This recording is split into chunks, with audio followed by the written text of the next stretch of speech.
got great contours for the plants, the stones, the trees, the fish, the fur, the feathered, for the two-legged.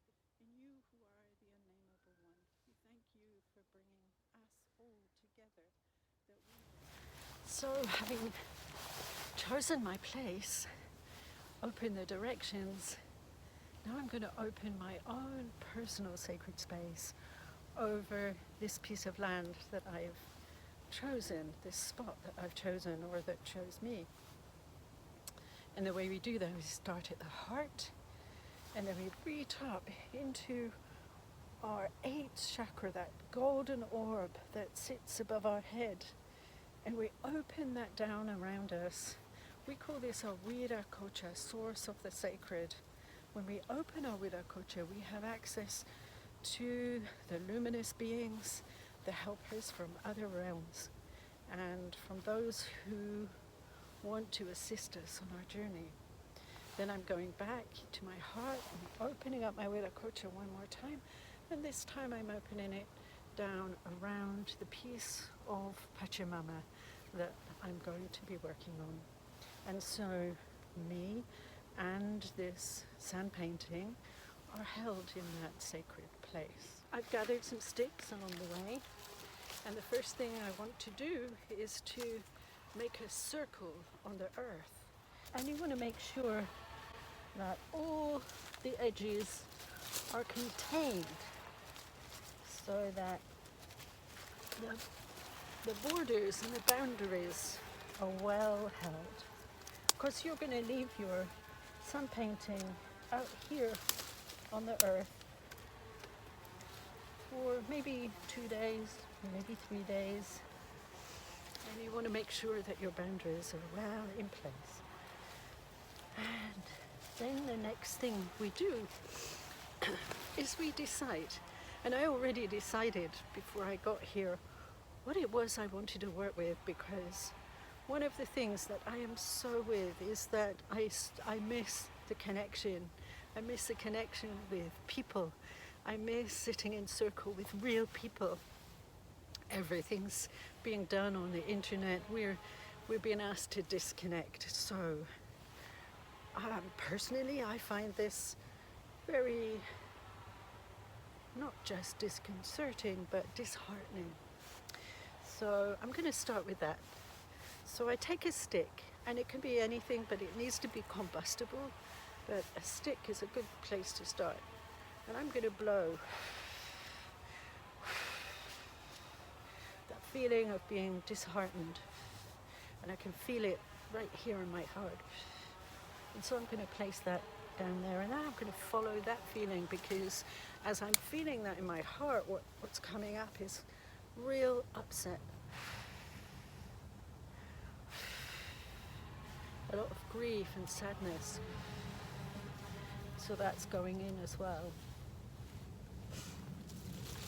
Ah, yes. So I picked up this. This is a dead leaf. Everything is dying on it. The leaves are dead. The tree has given it back.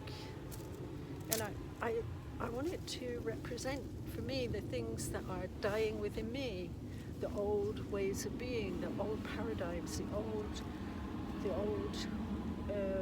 ways of doing things, because I don't think there's a going back to normal. I think we have to give up the old ways we thought life would be.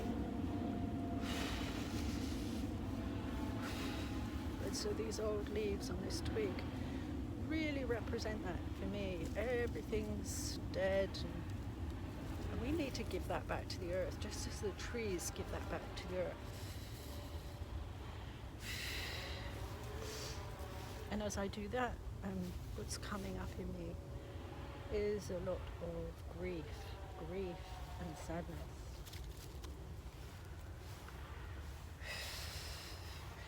And this twig that I just picked up has got the bark peeling off. So it's like, let's peel off those old parts that no longer serve.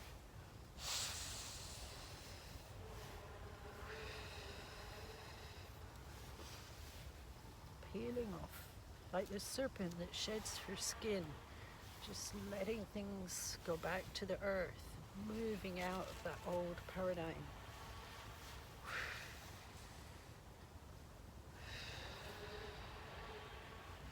And I'm beginning to feel this in my belly. A real feeling of loss.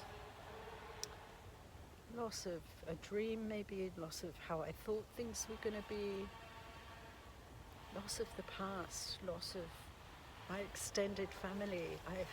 This is the first year in 20 years that I haven't been away and spent time with what I call my extended family, my teams in Romania and UK, and the people that mean a lot to me. Not just my extended family, of course, but my own family.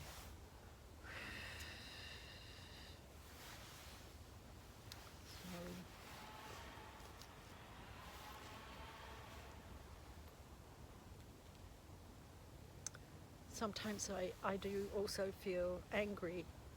This twig really represents that. It's like all these little quicks coming off. It's like how I could easily let myself go into rage and anger and frustration. Oh, and all the ways I'm telling myself it shouldn't be like this. We shouldn't be doing this. We shouldn't be saying yes to wearing masks. We shouldn't be saying yes to distancing ourselves. Not just socially, but emotionally as well.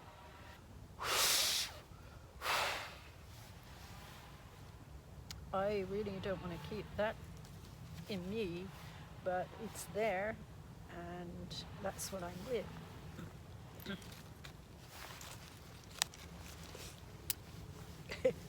And this one's the same, this twig, it's got lots of spiky bits. Spiky. How I feel sometimes.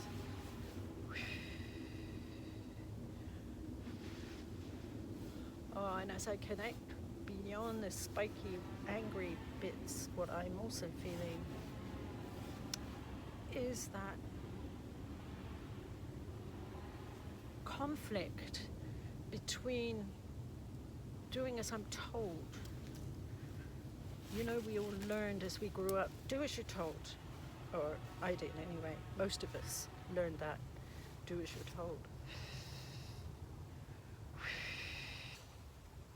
That compliance that we've all gone along with because we want to be loved, we want to be liked, we want to be approved of, we don't want to be different.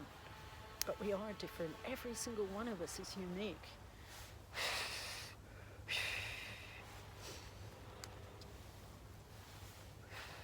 And we need to be. And there's a great big stick here. And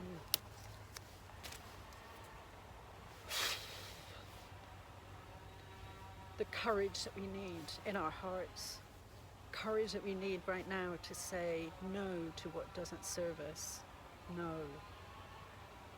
and have that courage. Courage to be different, courage to be yourself, courage to be unique. And I'm calling up that in myself, in my heart, also in my belly, and up here in my throat. So I'm following those feelings that are coming up in my body and just blowing that in and putting that's going right through the center of my sand painting. It's like, yes. This is just a quick example of how we do this, and I'm going to show you my sand painting so you can see it's not perfect. There's no have-tos, there's no specific thing. You just call on what's there in you and you blow it into a stick, or it could be a flower, it could be anything that's combustible, and you place it in your sand painting. And then you're going to leave it for Mother Earth to mulch it and work with it, because you don't know. Maybe the wind will come and give you a gift. Maybe something will grow up in the center of your sand painting that you didn't see before. Maybe an animal will come along and give you a gift of an acorn or something that wasn't there before. or maybe the wind blows some of it away, and we don't know. But what's really important is to get it out of here and onto the land. So I'm going to show you what this sun painting of mine looks like. So here you can see my sun painting, the circle that surrounds the edges, and then the things that I placed in the center that I blew into. And yeah, I could go on with some more things, and I might well do that, but for the sake of this video, that's just now to show. I finished what I want to do with my sun painting, and or at least for the time being, but I can always come back and add to it if something else bubbles up that needs to be expressed.